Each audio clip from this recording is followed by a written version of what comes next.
ശബരിമല ദർശനത്തിനെത്തും മുമ്പ് യുവതികളായ ബിന്ദുവും കനകദുർഗയും താമസിച്ചത് കർണാടകയിലെ കുടകിൽ. ഇവർ താമസിച്ചിരുന്ന ഹോട്ടലിലെ CCTV ദൃശ്യങ്ങൾ ന്യൂസ് 18 ലഭിച്ചു. ഡിസംബർ 31-നാണ് ഇരുവരും കുടകിൽ നിന്നും കേരളത്തിലേക്ക് യാത്ര തിരിച്ചത്.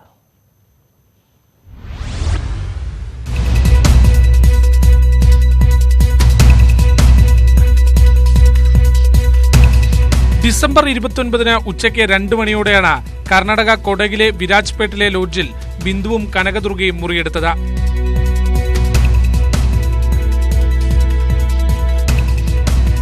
ബിന്ദുവിന്റെ കോഴിക്കോട്ടെ വിലാസമാണ് ലോഡ്ജ് രജിസ്റ്ററിൽ രേഖപ്പെടുത്തിയത്.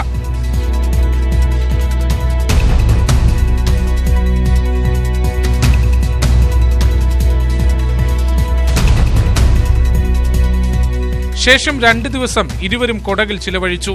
ഡിസംബർ 31-ന് രാവിലെ 10 മണിക്ക് മുറി വെക്കേറ്റ് ചെയ്ത് കേരളത്തിലേക്ക് തിരിച്ചു.